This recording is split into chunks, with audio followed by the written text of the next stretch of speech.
오늘의 말씀 고린도후서 3장 12절부터 18절 말씀. 하나님 아버지, 화요일 아침 이 시간에도 주님의 은혜를 삼음으로 주님 앞에 나오게 하시니 감사합니다. 이 시간에도 우리 모두에게 말씀을 통해 하나님의 음성을 들려주옵소서. 예수님의 거룩하신 이름으로 기도하옵나이다. 아멘. 할렐루야. 성교 성도 여러분, 오늘 하루도 하나님의 은혜와 평강이 여러분 삶 가운데 넘쳐나길 축복합니다. 오늘 우리에게 주는 하나님의 말씀은 고린도후서 3장 12절에서 18절까지의 말씀입니다. 신자의 삶은 죄를 짓지 않는 수준에 머물러서는 안 될 것입니다. 그리스도의 은혜는 우리가 고상하고 거룩한 신앙 인격을 갖게 하는 능력인 것입니다. 그것은 한마디로 새 언약의 영광에 참여하는 삶입니다. 바울은 예수 그리스도를 믿는 자들이 누리는 이 어마어마한 영광, 즉 새 언약의 영광을 설명하고 있습니다. 바울은 12절에서 새 언약의 영광에 대한 소망을 말합니다. 12절, 우리가 이 같은 소망이 있으므로 담대히 말하노니, 여기 이 같은 소망이라는 것은 지난 시간에 살펴본 7절에서 11절 말씀에 묘사된 새 언약의 직분이 갖고 있는 종말론적 영광을 가리키죠. 바울은 새 언약의 일꾼이라는 이 직분이 갖고 있는 영광이 엄청나고 영원하다는 것을 알았습니다. 이는 영광의 복음이 영원하기 때문입니다. 그렇습니다. 새 언약의 직분을 감당하는 사람에게는 영광이 있습니다. 하나님은 우리 눈에 보이지 않으시지만 우리가 하나님의 임재로 들어가면 그분의 영광에 참여하게 됩니다. 우리는 죄에서 돌이켜 하나님께 나아가 하나님의 영광을 누리게 됩니다. 하나님의 은혜로 인해 영광을 누릴 것입니다. 하나님이 마지막 때에 우리에게 내려주실 모든 복이 이 영광이라는 이 말 안에 다 요약됩니다. 세상을 살아갈 때 하나님의 영광에 참여하는 소망이 있음을 기억하십시오. 사랑하는 여러분, 우리가 복음을 제대로 믿고 있는지 점검해 봐야 합니다. 복음을 안다면 어찌 세상에 소망을 두며 자신이 믿는 복음 전하기를 부끄러워하고 숨기고 싶어 할 수 있겠습니까? 복음이 얼마나 영광스러운 것인지를 알아야 할 것입니다. 그럴 때 우리가 갖고 있는 이 복음을 믿고 알게 된 것에 대해서 감격하며 하나님께 감사하고 세상에 자랑하게 될 것입니다. 계속해서 바울은 옛 언약과 새 언약을 대조합니다. 13절, 우리는 모세가 이스라엘 자손들에게 장차 없어질 것의 결국을 주목하지 못하게 하려고 수건을 그 얼굴에 쓴 것 같이 아니하노라. 모세는 이스라엘 사람들이 자기 얼굴에 나타난 영광의 빛을 보지 못하도록 수건으로 덮었습니다. 그런데 그때 모세 얼굴에 나타난 영광은 영원한 영광이 아니고 장차 없어질 유한한 것이었습니다. 14절, 그러나 그들의 마음이 완고하여 오늘까지도 구약을 읽을 때 그 수건이 벗겨지지 아니하고 있으니 그 수건은 그리스도 안에서 없어질 것이라.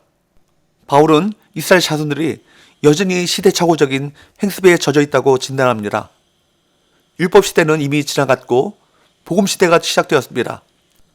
복음 시대에 율법의 영광을 보존하려는 것은 시대착오적인 행위인 것입니다. 율법의 영광은 이미 사라졌고 새 언약의 영광이 그 자리를 대신합니다. 아니, 율법의 영광이 새 언약 안에서 성취되었습니다. 그런데도 이스라엘 자손들, 유대인들은 율법을 읽을 때 여전히 완고한 마음으로 수건을 가려놓은 채 이해하려고 합니다. 수건은 모세 얼굴을 가렸던 수건에서 가져온 이미지로 1세기 유대인들의 율법주의 사상을 가리키는 비유죠. 바울이 볼 때 그들은 율법에 씌워놓은 율법주의의 수건을 벗겨내야 율법의 진정한 의미를 이해할 수 있습니다. 율법주의의 수건은 그리스도 안에서 제거될 수 있습니다. 그리스도의 십자가 죽음과 부활을 믿는 믿음은 율법주의의 수건을 벗겨내고 복음의 영광을 볼 수 있게 해줍니다. 구약의 모든 말씀은 오직 그리스도의 피 안에서 읽어야 하는 것이죠. 예수 그리스도를 중심으로 모든 편견과 아집을 버려야 할 것입니다. 바울은 당시 유대인들이 모세의 글을 읽을 때 여전히 그 마음에 수건이 덮여있다고 지적합니다. 15절, 16절, 오늘까지 모세의 글을 읽을 때 수건이 그 마음을 덮어도다. 그러나 언제든지 주께로 돌아가면 그 수건이 벗겨지리라. 옛 언약 아래에 있는 사람들은 구약 성경이 가리키고 있는 그리스도를 바라보지 못합니다. 복음을 통해 예수 그리스도께서 메시아라는 사실을 깨닫고 그분께로 돌아설 때 수건이 벗겨지게 될 것입니다. 그럴 때 마음으로 주님의 영광을 보게 될 것입니다. 주님께 돌이켜 그분 안에 거하십시오. 어두운 마음에 빛이 비치고 수치가 아닌 영광의 삶을 살게 될 것입니다. 17절 주는 영이시니 주 영이 계신 곳에는 자유가 있느니라. 바울은 주는 영이시라고 선언합니다. 옛 언약은 예수 그리스도를 믿는 자에게 성령을 부어주시는 예수님에 의해 성취되었습니다. 예수 그리스도께서는 새 언약 안에서 완전한 구원과 자유를 주십니다. 옛 언약 아래에 사는 사람들은 정죄를 받아 수치와 슬픔을 겪습니다. 그러나 새 언약을 통해서는 죄의 용서를 받고 자유를 얻게 됩니다. 우리는 우리를 얽매이고 있는 모든 것을 끊어버리고 주님 안에서 자유와 확신을 누리며 살아가야 할 것입니다. 주님의 영은 복음으로 말미암아 율법주의에서 우리를 자유롭게 합니다. 바울은 새 언약의 백성이 주의 영광을 본다고 말합니다. 18절 우리가 다 수건을 벗은 얼굴로 거울을 보는 것 같이 주의 영광을 보며 그와 같은 형성으로 변화하여 영광에서 영광에 이르니 곧 주의 영으로 말미암음이니라. 본다는 것은 그 영광의 광채를 경험한다는 것입니다. 신자는 복음을 통해 하나님을 알게 되고 그리스도와 같은 형상으로 변화될 것입니다. 복음은 어두운 삶의 빛을 비춰줄 뿐 아니라 우리가 예수 그리스도의 성품을 닮아가도록 만듭니다. 이 과정은 예수님을 믿을 때 내주하신 성령님의 역사님이시죠. 성령님께서는 예수 그리스도를 닮아가도록 끊임없이 속사람을 개조시키시고 작은 예수로 재생산하십니다. 그리고 마지막에는 주님의 얼굴을 맞대고 보는 영광에 이르게 합니다.